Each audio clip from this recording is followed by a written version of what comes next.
Estamos de vuelta ya en esta mañana, son las 11:36 de este día miércoles 23, perdón, me da con miércoles, martes 23 de marzo, y estamos acá con el periodista Óscar Rosales, que tiene un invitado muy especial en este día de hoy. Óscar, ¿cómo estás?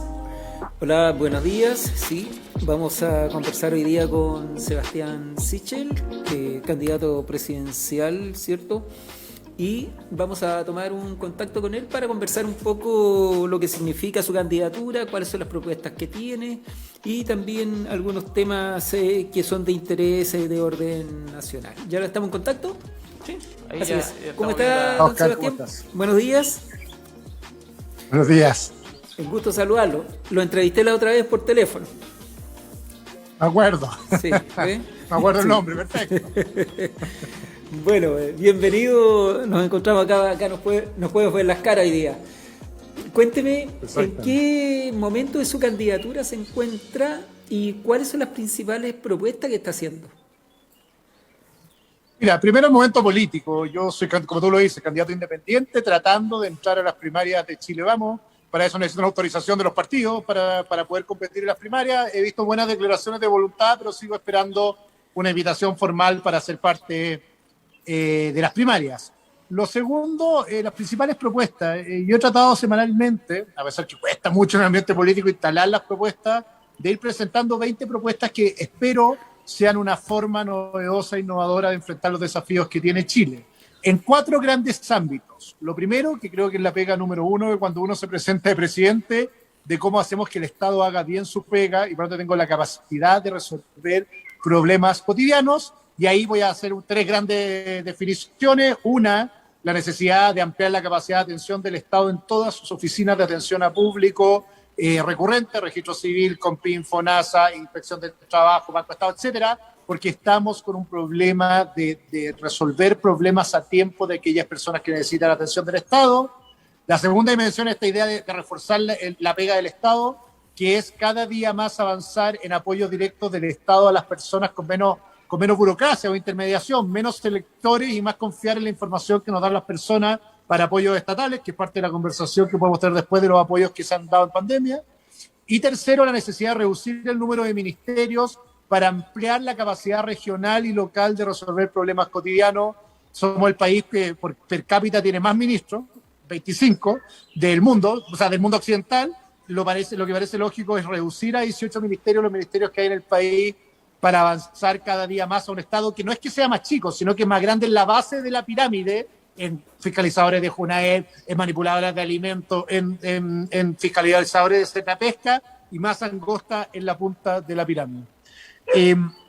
Eso como primera pata, que el Estado haga mejor la pega. 2, confiar mucho más fuerte en el emprendimiento y en las pymes como motor de la economía.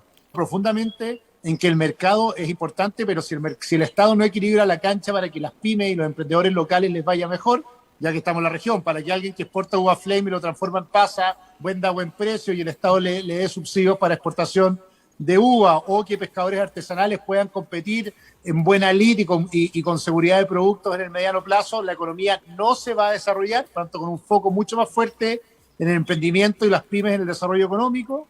3, la tercera gran propuesta, que a mí esto quizás de lo que más me obsesiona, es cómo el Estado brinda transferencias directas al bolsillo y seguridades en el mediano plazo.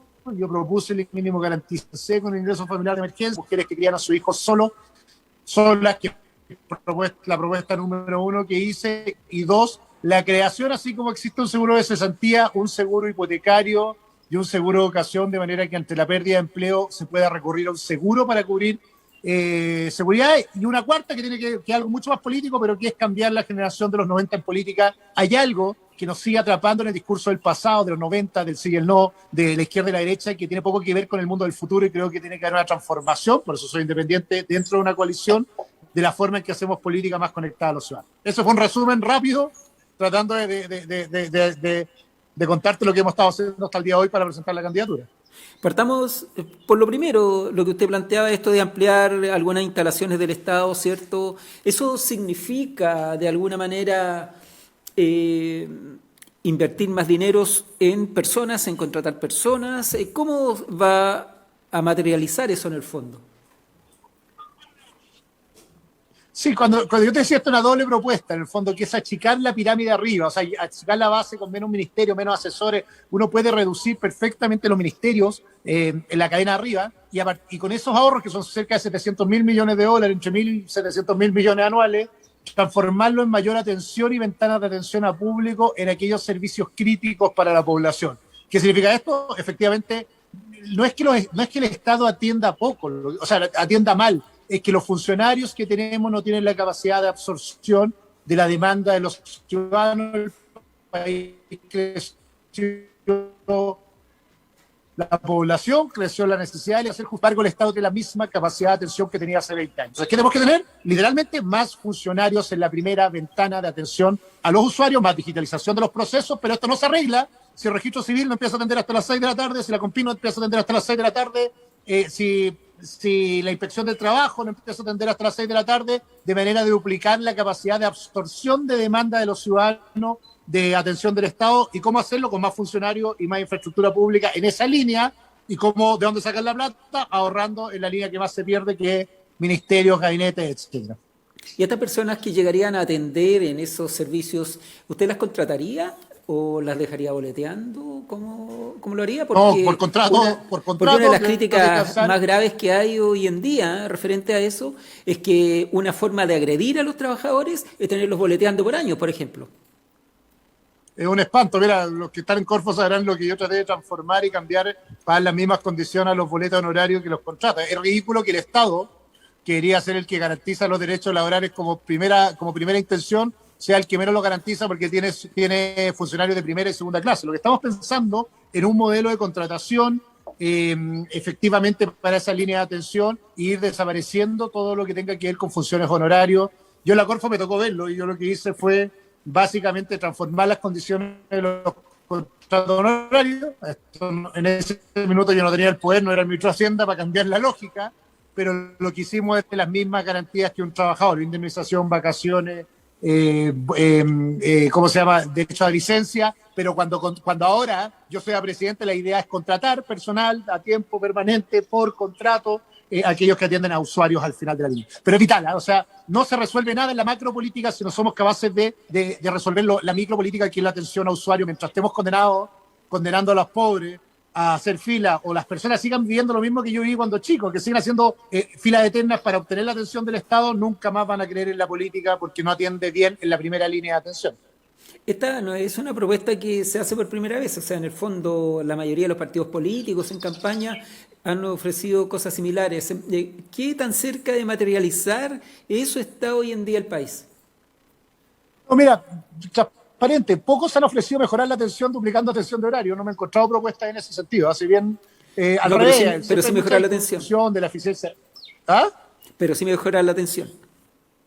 Sí, mejorar la atención, pero yo creo que mejorar la atención tiene que tener algo súper concreto, Oscar, que es duplicar los horarios de atención. Si esa es la única fórmula, y eso significa duplicar la dotación no lo voy a decir ahora, el Estado en cerca de 4.000 funcionarios de atención en primera línea, que es lo que estimamos y lo vi mucho con el ministro de Desarrollo Social, como evaluamos los servicios, pero por lo tanto significa duplicar la capacidad. ¿Cómo se hace? Haciéndolo, como diría, lo mismo que hice en el banco cuando llegué de 2 a 4 de la tarde. Ampliar la atención es básicamente mejorando la cantidad de personas que atienden en primera línea y dotando y obligando a duplicar los horarios de atención. Esa es la ventana hacia afuera. Esto requiere. Pero esa medida que usted tomó en esa oportunidad le significó duras críticas de los dirigentes sindicales. Sí, pues lo sé. Y aún así estuve dispuesto a hacerlo por lo mismo. Yo creo que un error grave muchas veces es que dejemos de mirar a las personas que necesitan del Estado y miremos más al Estado que las personas. Me sacaron la mugre, me dijeron que no, me dijeron que era imposible, que esto no significaba nada, que en realidad la gente estaba habituada a ir al banco hasta las 2 de la tarde. Esa fue la frase. Lo calificaron también como el peor que había pasado por ese puesto. Lo calificaron como el peor que había pasado por ese cargo también. Orgulloso de que me hayan calificado eso para aumentar la atención de horario. O sea, mira, si el costo de eso Mira, los políticos en general no se atreven a tomar decisiones por esos miedos, a que te califique el sindicato de no sé cuánto, no sé qué. Si nosotros tenemos un banco que tiene filas eternas y que tiene que brindar atención de calidad porque es el único banco que atiende a la población de menores ingresos en el país, me pelearía 100 veces de nuevo para duplicar la atención. No tengo ningún problema en hacerlo. Lo otro es quedarse callado, decir que no lo vas a hacer, aguantar esa relación con el sindicato y que pase lo que todos te dicen, que es, prometemos mejorar la atención, pero cuando tenemos que tomar las decisiones, nos da miedo hacerlo, porque alguien internamente se va a oponer. Yo en 6 meses preferí correr el riesgo de que me dijeran lo que me dijeron, pero hacerlo, que quedarme dormido 2 años sin que podamos cambiar eso. Si el Banco del Estado no atiende hasta las 4 de la tarde, de aquí en adelante, cada día va a tener más filas porque cada día tiene más usuarios, más atención y más demanda del banco. Entonces no existe la fórmula mágica. No mejorar los horarios de atención significa básicamente tener fila, y yo prefiero pelearme con los intereses internos si es necesario para aumentar la capacidad de atención. Usted dijo en Diario El Día, en una entrevista que nos dio a nosotros, referente a eso de que los dirigentes sindicales en realidad estaban muy cómodos trabajando y querían ir todos los días a almorzar a su casa, volver a una hora determinada y no hacer los turnos que se le exigía casi a todos. Mira, no dije esa frase, literalmente esa frase, la exageraste, pero lo que digo es... No fue literal, pero fue lo que dio a entender.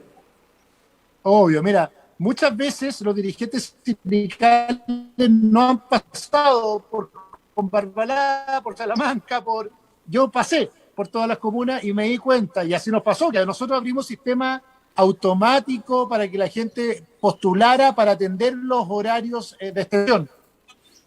Y lo que nos pasó es que los funcionarios en Barbalá o en todos lados estaban mucho más disponibles que el mismo sindicato, porque se dan cuenta el problema que teníamos con una pandemia, con una fila, y lo que pasó es que se llenaron automáticamente los cupos de la gente que quiso atender esa mayor hora de atención. Y eso demuestra un poquito lo que dije, los funcionarios públicos se sacan la cresta, es lo que pasa con los profesores también. Y muchas veces no nos damos cuenta de que agilizar y facilitar la vida de esos funcionarios para atender mejor también es deber de aquellos que estamos en el poder central, muchas veces autoridades de gobierno, y a veces dirigentes gremiales nos olvidamos de escuchar las mismas demandas de los que están en la primera línea atendiendo, y que muchas veces son los mismos que te dicen necesitamos más apoyo para atender más. Usted planteaba recién la disminución de los ministerios. ¿A cuáles ministerios está apuntando usted eliminar? Mira, lo que hay que, una mirada rápido, pero ¿qué uno podría avanzar? Rápidamente en la moneda hay 3 ministerios que más o menos hacen el mismo trabajo y que podrían ser uno: el Ministerio Secretaría General de la Presidencia, el Ministerio del Interior y el Ministerio Secretaría General de Gobierno. Quería ser un Ministerio de Coordinación Política y juntar 3 funciones ministeriales, teniendo un vocero y un subsecretario encargado de relación con el Congreso, y no teniendo instituciones particulares para cada uno. Así era antes del retorno a la democracia, antes de la pérdida de la democracia en general. Esos ministerios fueron creados en dictadura como forma de replicar las instituciones armadas, pero la verdad es que parece ser sensato que haya un Ministerio de Interior que encargado de la coordinación política y la vocería del gobierno, que se crea un Ministerio de Seguridad especializado como una forma de salida, que haya un ministro encargado de la seguridad especializado. ¿Por qué no puede ser el mismo? Porque el que coordina la política no puede ser el que coordina la seguridad, si no los intereses están cruzados.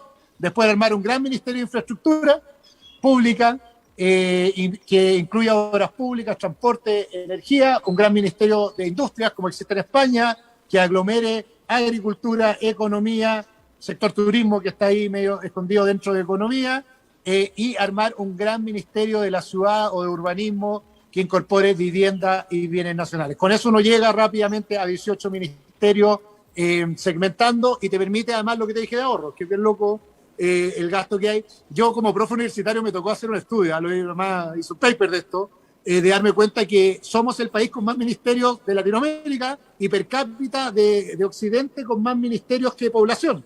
Y por lo tanto esto demuestra cómo ha crecido sistemáticamente el gobierno de arriba, pero tenemos los mismos funcionarios atendiendo en el registro civil los últimos 20 años. Somos un país con más ministerios de Latinoamérica, pero también un país más ordenado políticamente que toda Latinoamérica. Eso no cabe duda. Eso espero.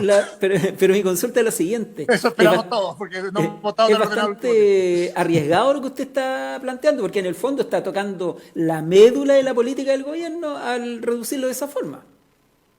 100%, y yo creo que todos los presidentes, ahí sí tienen razón, han prometido varios presidentes reducir Lagos, el presidente Piñera y probablemente los partidos y la captura de los intereses de los partidos hace que esto sea imposible. Una de las gracias de ser independiente en una coalición es que uno tiene la libertad probablemente para decir, no importa cuánto quieran los partidos asignarse estos cupos, si no resolvemos este problema, yo creo que el Estado no es creíble en el mediano plazo, ¿eh? Lo digo en serio. Si nosotros seguimos condenados a las mismas filas que teníamos en los años 80, a los ciudadanos que necesitan del Estado, y no resolvemos de dónde sacamos esos recursos. La propuesta de estos 1.000 millones y la redistribución tiene que ver con eso. Lo que vamos a hacer es que la gente crea finalmente que esto es un problema de los políticos y no de los ciudadanos, y dejen de confiar en el Estado. Está bien en crisis, finalmente la credibilidad de lo público, pero la falta de capacidad de resolver gestión cotidiana.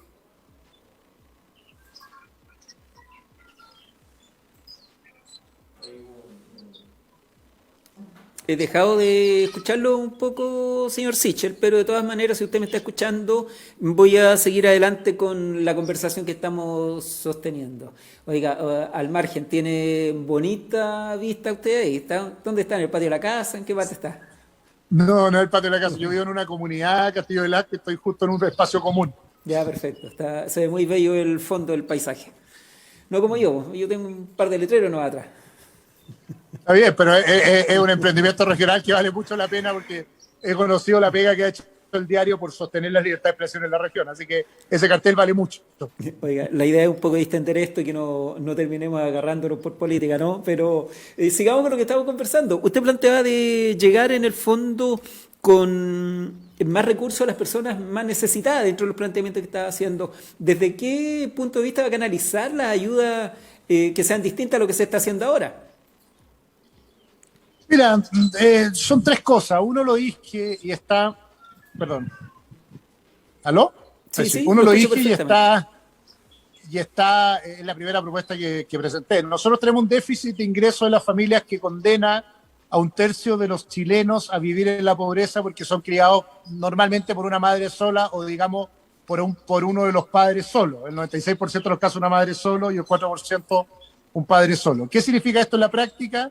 Que ese tercio de niños vive con la mitad de los ingresos que debería vivir según la misma ley, según lo que resolvió el Tribunal de Justicia, y la probabilidad de ser pobre en ese segmento es de uno de cada 9, de 9 de cada 10. Y por lo tanto lo que estamos es generando un bolsón de pobreza muy grande que tiene que ver con familias monoparentales en que un padre desapareció y no hay ingresos. Entonces, primera transferencia que tenemos que cubrir, así como en el pasado se creó la pensión básica solidaria para aquellos que en la vejez no tenían ingresos, queremos garantizar una pensión de alimentos básica que le llegue a todos los niños en la medida que el padre responsable no pagó. ¿Cómo se hace eso? Bien simple, sentencia del tribunal que asigna pensión de alimentos. Si el padre no pagó, el Estado garantiza el pago de una pensión. No es que el padre la saque pelada, la limpia, sino que lo que hace en la práctica es que el Estado reemplaza las acciones y persigue al deudor, pero no le deja esa responsabilidad a la madre de la tortura de mes a mes estar persiguiendo para que le paguen la pensión. ¿Por qué es tan importante? Porque estamos hablando de 300.000 niños que viven en la pobreza porque uno de los padres no aportó los ingresos que la ley determinó que tenía que aportar. Segunda forma de hacer transferencia directa, me pasó mucho como ministro, la cantidad de plata que se filtra muchas veces en el Estado en general, en programas que no le llegan al bolsillo de las personas, ha hecho que las transferencias que el Estado dé a las personas sean muy bajas y sean promesas electorales, son bonos muchas veces que el presidente de turno decide cuándo pagarlo, o bien son el subsidio único familiar o la asignación familiar, que son bajísimos, y el ingreso ético familiar, que son menos de 40.000 casos en el país. ¿Qué haría, o cuál es nuestra propuesta?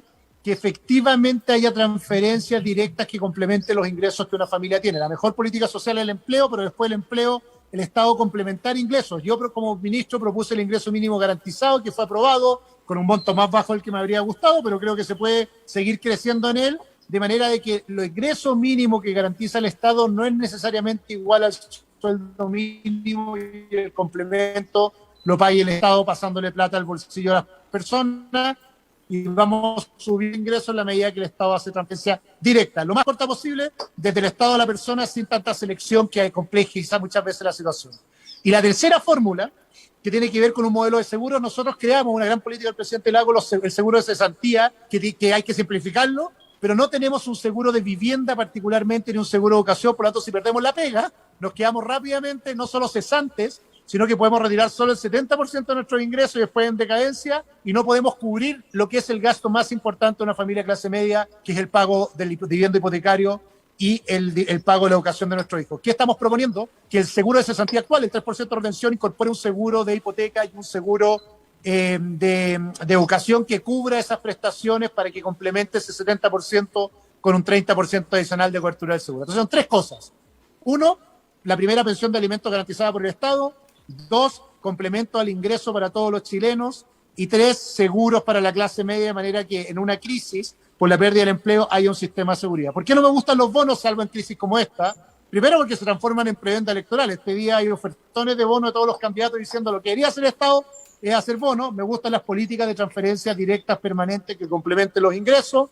Y te adelanto a ti, pero vamos a lanzar el jueves una propuesta de, además, una evolución de IVA de alimentos y medicamentos a todas las familias que están en los sectores más vulnerables con una transferencia permanente. Es ridículo que alguien que está en los ingresos más bajos o calificado como pobre en Chile pague IVA por productos básicos. Hay una forma que han implementado Inglaterra y otros países de evolución de IVA promedio, de manera que a esa persona le complementemos ahora su ingreso devolviéndole lo que gastaron en IVA. Pero con eso dejaría de recibir ingresos importantes del Estado. No, porque de ahí vamos a contar cuál es la propuesta tributaria que vamos a hacer para recaudar esos puntos que se devuelven. Acuérdate que estamos hablando de 3 millones de hogares que su ingreso es tan bajo promedio por hogar bajo los 400.000 pesos, lo que significa en la práctica que están bajo la línea de la pobreza, el 8% de ellos, y el resto está justo en la fragilidad de la clase media. Por lo tanto, el Estado tiene que recaudar de la punta de la pirámide. Ya voy a hacer una propuesta tributaria que recauda 3.000 millones especiales, con impuestos obviamente a aquellos que más ingresos tienen para poder financiar esta evolución de impuestos negativos. La verdad me adelanté, pero lo voy a contar el jueves en particular la propuesta y los detalles. Pero a propósito de lo que te plantea, ¿no ha pensado también en aplicar un royalty más alto que el que existe, por ejemplo?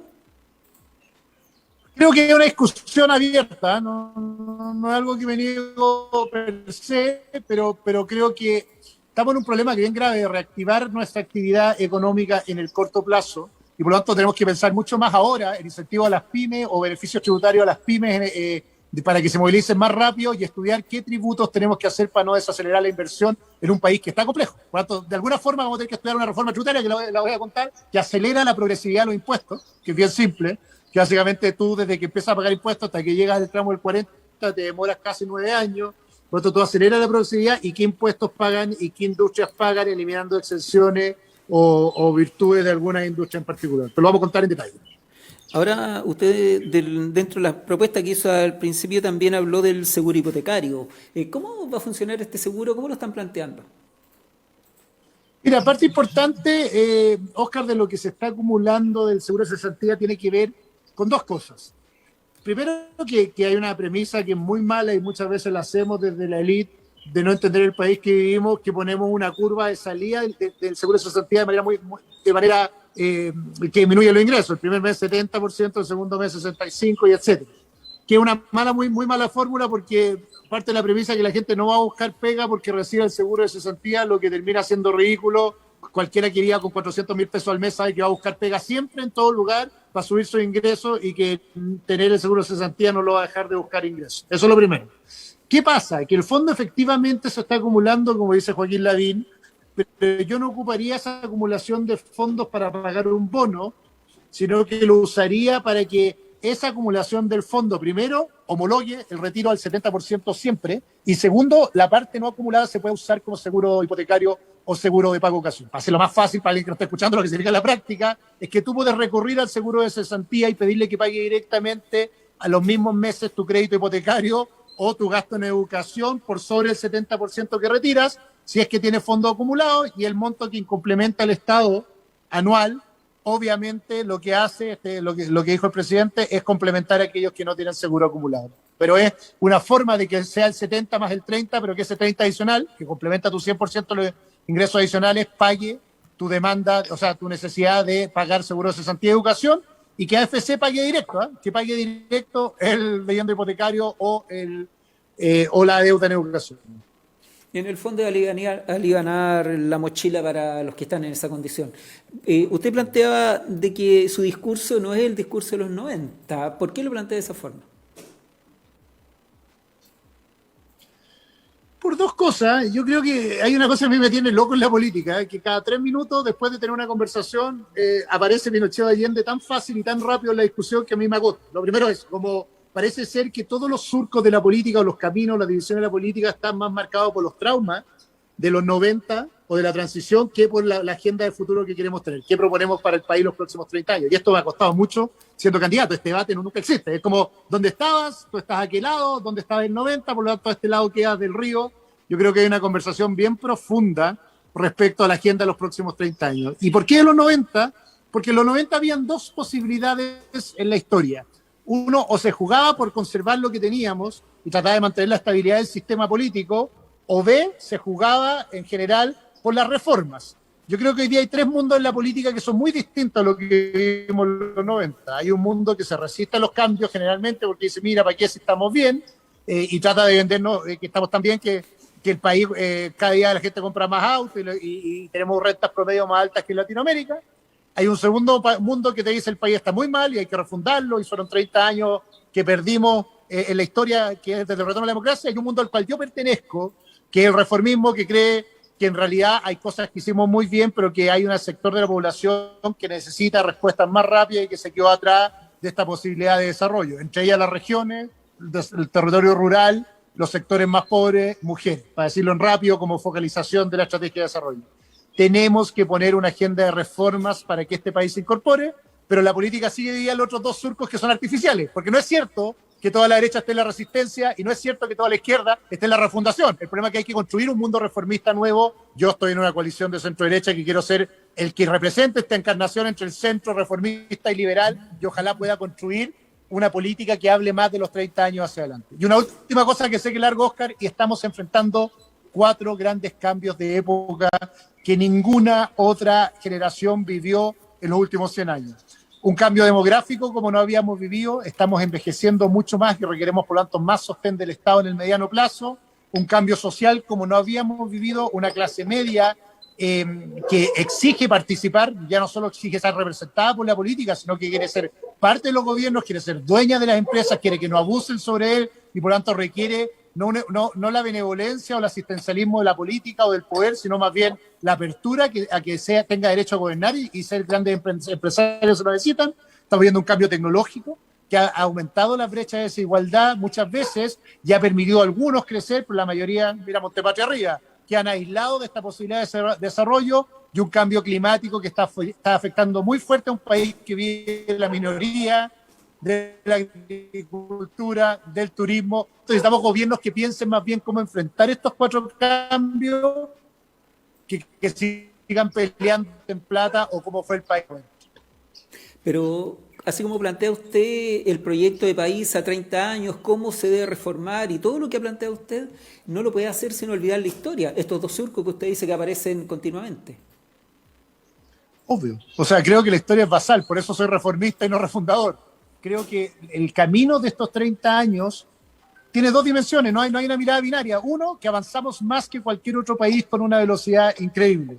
Y 2, que ese avance significó muchas veces postergar y dejar atrás a un grupo de la población y que los próximos 30 años tienen que ver mucho más con acelerar la incorporación de ese grupo de la población. Y lo dije bien rápido, esto es, 1, que tiene que ver con la centralización, que es el desarrollo del territorio integralmente y no solo de los grandes espacios urbanos y particularmente de Santiago. 2, pobreza y vulnerabilidad de clase media, en el cual no ha habido políticas sociales que le brinden seguridad más allá del empleo.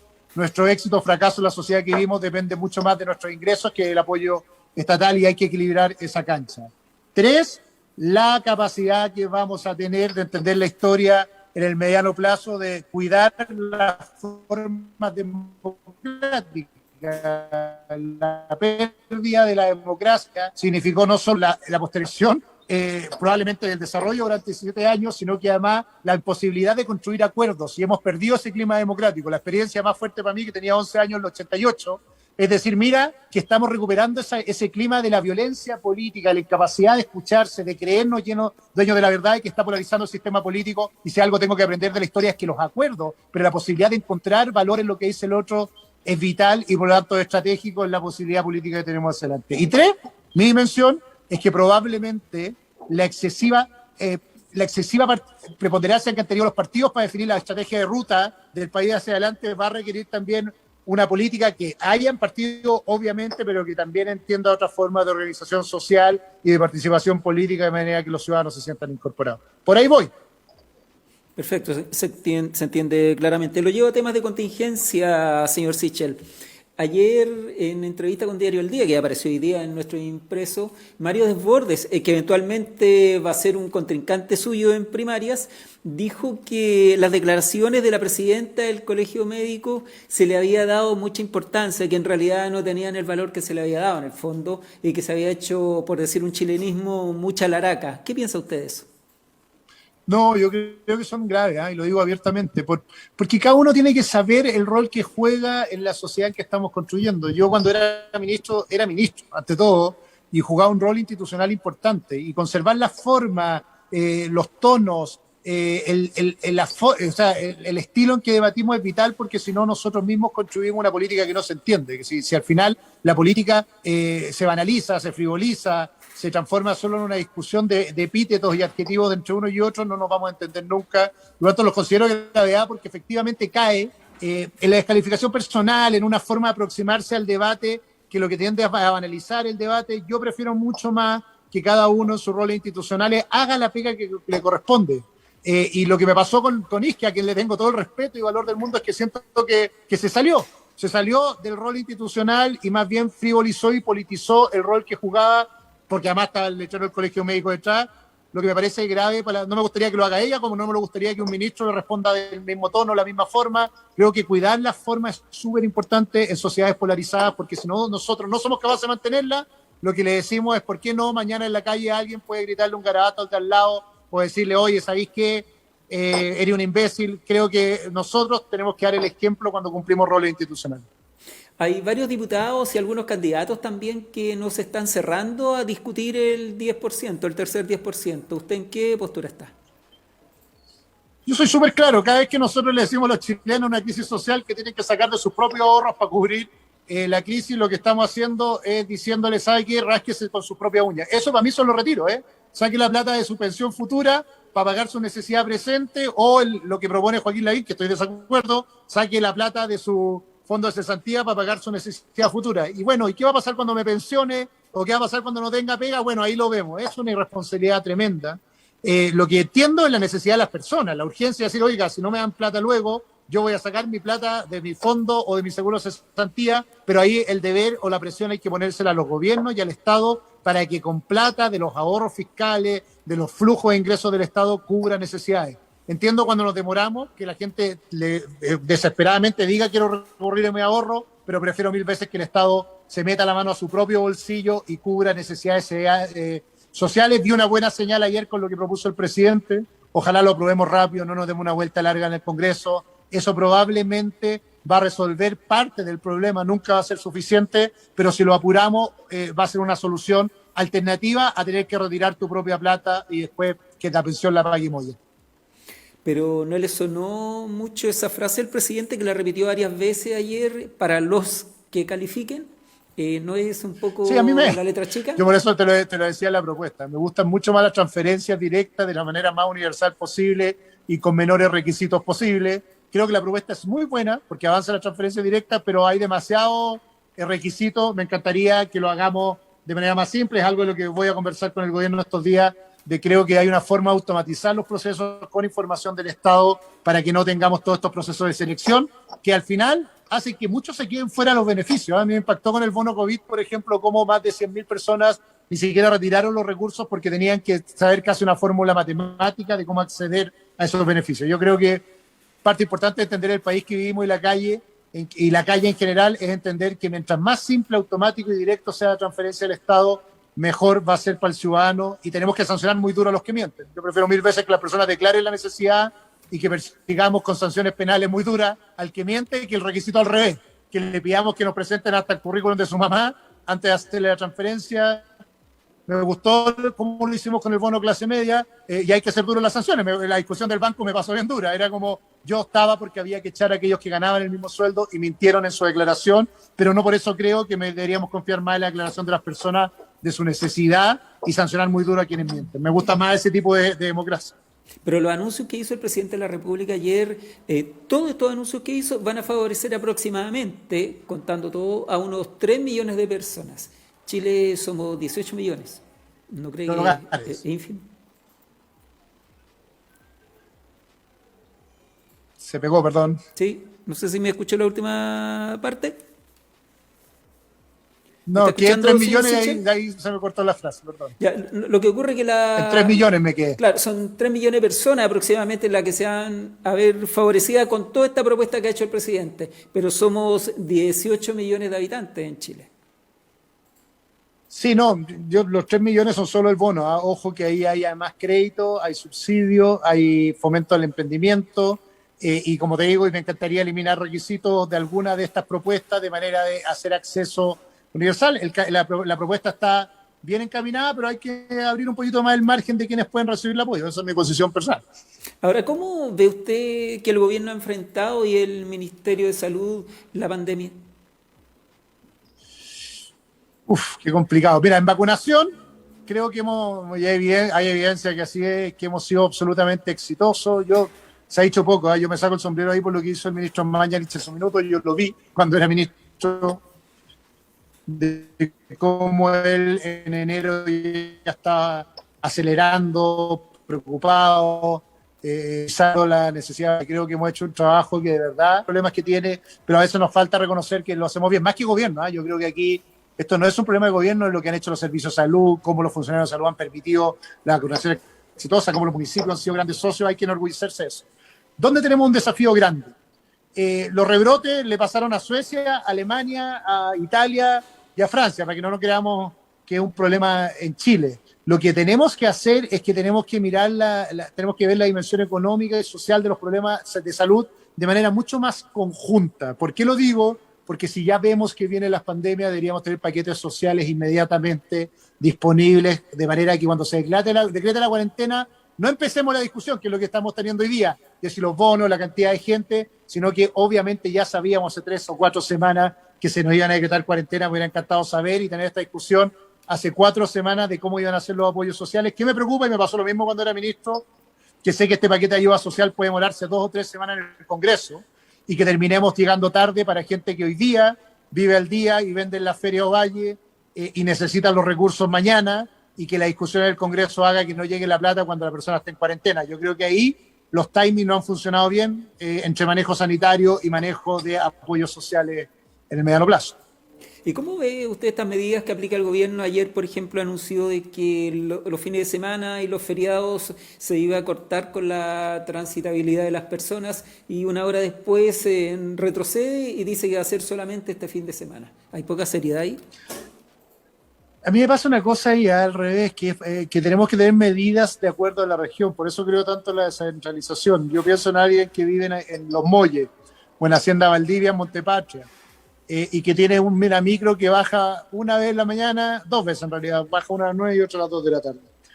Y me digo, bueno, en realidad ahí no tener permiso el fin de semana cuando personas dependen del abastecimiento de la ciudad, normalmente para productos básicos, es una ridiculez. ¿Por qué tenemos que tener la misma fórmula que para alguien que vive en La Reina, que probablemente su posibilidad de abastecimiento es diaria, semanal, a toda hora, y por lo tanto tiene toda la semana para abastecerse? Me preocupa mucho más que deberíamos tener una mirada mucho más local de cómo se aplican cada una de estas medidas, sobre todo los permisos, que esta a nivel nacional, porque provoca esta desafección. Si alguien vive en Cerro Sombrero, en la Patagonia, y le dice el domingo que no puede tener un permiso para ir a abastecerse, su problema es mucho más de leña, y no tiene leña, mucho más grave que alguien en la región metropolitana, y creo que ahí tenemos que tener una mirada del territorio muy distinta respecto a los permisos. Focalizar, dice usted. Focalizar, mirarle el territorio, es obvio lo que te digo, no es que lo diga así, pero si alguien vive en Salala o Barraza, en Ovalle, y obviamente sale solo una vez a la semana, y esa vez que sale y trabaja de lunes a viernes, y la cuarentena en fase 2 lo obliga a trabajar lunes y viernes, y el único día que tiene para abastecerse es sábado y domingo, creer que en Barraza va a encontrar, o en Salala, para ser más duro, va a encontrar carne, es no entender cómo funciona Chile. Yo creo que ahí hay algo que tiene que ver con quienes están muchas veces en el poder, y yo fui parte, que es desconocer el país en que viven para la toma de estas decisiones universales, y aquí deberían tener, espero que con la figura del gobernador, mucho más atribuciones en los gobiernos regionales para determinar cómo se desarrolla o se diseñan estos procesos en el territorio. Dentro de nuestra conversación usted planteaba de que hay muchas mujeres solas, jefas de hogar, y también hay hombres que han criado sus hijos, lo plantea. Esas mismas personas trabajan de lunes a viernes y el único espacio que tienen para ir a comprar es sábado o domingo y viven en la ciudad. Se ven en la misma condición que la que usted estaba planteando recién. Exactamente. No, está bien, exactamente, pero en la ciudad siempre tenemos que ver cuáles son los horarios de funcionamiento, extender horarios hasta las 8 de la tarde, se transforma, hay factibilidad de hacer posible estos permisos. Yo en general tiendo a creer que son buenos los permisos los fines de semana, si esa es la pregunta, en la medida que sean restringidos el uso por una vez en la semana y todo. Si se tomó la decisión en este minuto crítico, espero y confío en que la autoridad de salud saben el porqué. Pero mi discusión es otra, es cómo muchas veces estas decisiones universales impactan de manera distinta a las personas. Ergo, si alguien tiene este problema, vive solo, cría solo a su hijo, debería tener una autorización especial para hacer un retiro en este caso. Pero para usar permiso en este caso. Tiene razón usted que las realidades son distintas en todo el país y por eso es necesaria la descentralización también. Le consulto lo siguiente, ¿qué opinión tiene usted de este resguardo que se ha hecho de la Plaza Italia o como la han llamado ahora, no me recuerdo cómo le pusieron, pero ¿qué visión tiene usted de estas medidas que se han tomado? Se ha sacado un monumento, se está protegiendo una base, se está gastando dinero en eso, se está gastando material y también funcionarios. Mira, voy a partir de atrás. Primero, me duele mucho que tengamos que sacar un monumento de su lugar porque algunos, vía la violencia, decían que no, lo que pasó en el Paseo Francisco de Aguirre. Yo entiendo que cada uno tiene derecho a revisar los procesos históricos del país, pero el monumento baqueano fue construido con la donación de 150.000 chilenos y homenajea a soldados que murieron en la guerra y probablemente tiene que haber un respeto a nuestros símbolos básicos de alguna forma, y me rehúso a creer que porque 50 personas o 100 personas todos los fines de semana deciden ir a destruir ese monumento, tengamos que tomar decisiones como retirar un monumento para protegerlo. A mí me aberra, yo puedo interpretar la figura de Baqueano o muchos de los que están en el Paseo Francisco Aguirre críticamente, pero creo que en democracia son las instituciones quienes resuelven dónde, cuándo y cómo están resguardados nuestros monumentos, y no puede ser que un grupo, porque no le guste, simplemente termina destrozando espacio público. Y yo creo que eso es parte importante de mantener nuestro respeto hacia la República. Yo siendo una persona liberal, soy profundamente republicano, porque cuidar las instituciones también es cuidar la democracia, y cuidar la democracia es cuidarnos los ciudadanos, porque las instituciones son las que nos protegen de los abusos, ojalá normalmente. Entonces me duele harto la decisión de haber retirado el monumento. Yo habría sido de aquellos que cree en general que más que retirar el monumento hay que seguir combatiendo la violencia que ocurre en la plaza o en cualquier lado, y recuperar esos espacios para el uso de todos los chilenos, que por la violencia no puede determinarse hacia adelante. Y que se usen recursos para protegerlo, igual de terrible. Prefiero 1000 veces que de alguna forma controlemos la violencia y mantengamos el orden público en la ciudad. A mí me dicen siempre esto, y dicen, pucha, Sebastián, que te estáis poniendo derecha. No, al revés. Creo que porque soy profundamente democrático, que creo en las instituciones democráticas, creo que el primer deber del Estado es garantizar el funcionamiento de las instituciones del Estado de Derecho. Si perdemos eso, que es una conquista súper liberal, es una conquista que viene en 1688 en Inglaterra, que es la idea de que las instituciones nos protegen y nos resguardan a todos, y no que alguien por la violencia impone sus condiciones, la verdad la democracia pierde credibilidad en los ciudadanos. Y a propósito de esto, el comandante en jefe del ejército envió una carta donde la ciudadanía en general y algunos políticos dijeron que había deliberado, lo que no le corresponde obviamente a un militar. ¿Y usted qué cree, que hubo deliberación ahí? Yo creo que me encantaría que esas vocerías y esas opiniones las demos las autoridades políticas y no las autoridades de la Fuerza Armada, y que haya debida coordinación entre uno y otro. O sea, así, siendo súper sincero, me hubiera gustado mucho más que esta fuera una carta privada que le hubiera mandado al ministro de Defensa, y que una declaración pública, el rol de la relación pública con los ciudadanos cotidianamente y la opinión sobre los hechos políticos le corresponde a la autoridad civil. O sea, a usted no le gustó que a la ciudadanía la trataran de delincuente, ¿no? Exactamente. Bueno, me recordé, a Plaza de la Dignidad, sufrí un lapsus recién, corrijo. Mira, incluso con eso, déjame decir ahí, Oscar, porque incluso en el rebautizar una plaza, son las democracias las que deciden los nombres de las plazas. No es alguien que lo rebautiza porque no le gusta el nombre. Incluso sí, y en elecciones podemos presentar esas alternativas y presentarnos como autoridad y decir, yo quiero ponerle Plaza de la Dignidad a Plaza Baqueano, y si gano la elección tengo todo el derecho democráticamente a hacerlo. Lo que no me gusta es que se imponga en la fuerza un nombre, una marca, que monumentos están en todos lados, porque eso es la ley de la selva. Y eso es lo que repugna a los liberales o a las democracias modernas. La ley de la selva no determina quién, dónde y cuándo tiene derecho a usar el espacio público, o quién, dónde y cuándo bautiza o no bautiza una institución. Obviamente que si hay una dictadura eso cambia, pero hoy día estamos en una democracia, hay un sistema democrático, y quienes quieren cambiarle el nombre, cambiar el monumento, tienen la ventana de la democracia para presentar esta alternativa y no de la violencia para que no opere la ley de la selva. Mire, señor Sichel, yo no doy opiniones personales en mi entrevista, pero esta vez lo voy a hacer. Fíjese que yo volvería a cómo se llamaba en 1800 y tanto, Plaza La Serena. Me gustaría más eso. Esa es la forma de reivindicar la región, es verdad. Pero bueno, debatámoslo, presente ese candidato y ojalá tenga, no se lo recomiendo para nada. Bueno, para continuar con el tema de la plaza, la manifestación que hizo el comandante en jefe del ejército, ¿usted cree que el ejército y la Fuerza Armada en general, como ha dicho la oposición, se están mandando solos? No, no lo creo. No.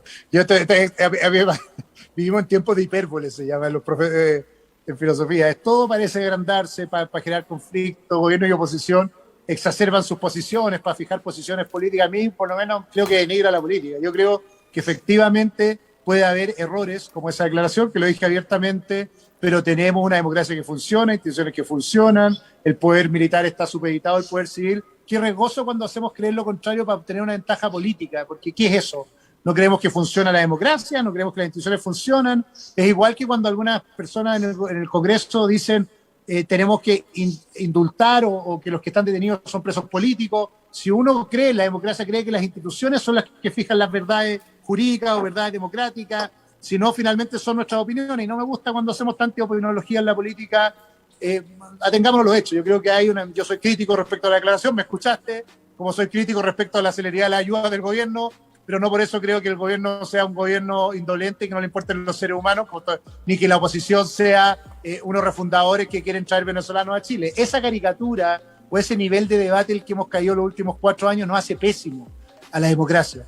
Y me voy a poner siempre. Y lo vi en el Congreso, cuando alguien decía que son 1.000 pesos, si a nadie le importa. Y al otro lado alguien decía, ¿qué importa si la gente no va a buscar pega porque no tiene subsidio? Ni lo uno ni lo otro son verdad. Yo creo que son tiempos de ponderación, de escuchar, y la política está mucho más polarizada que la discusión en la calle y le hace muy mal porque no construimos acuerdos cuando exageramos estas posiciones. Para finalizar, Sebastián Sichel, me gustaría saber hasta cuándo va a esperar usted que lo inviten para participar en esta primaria que se va a realizar en Chile Vamos. Súper concreto. ¿Por qué estoy pidiendo que me inviten? Primero, porque los independientes que queremos participar en una primaria no podemos ni siquiera juntar firmas para participar, necesitamos del permiso de los partidos, literalmente. De hecho, el pacto electoral tiene que proponer mi candidatura y estoy pidiendo que se haga lo antes posible, primero por la solemnidad, se ha visto que inscripciones se caen a las últimas 4 horas o 2 horas, y segundo por la certeza de ser candidato, lo que implica otras cosas, como poder trasladarme a regiones, poder participar en debates, etcétera. Entonces, agradezco la buena voluntad y las declaraciones de que le encantaría invitarme, entonces hagámoslo lo antes posible, porque si es así, basta firmar un acuerdo de directiva e invitarme formalmente. ¿Hasta cuándo espero?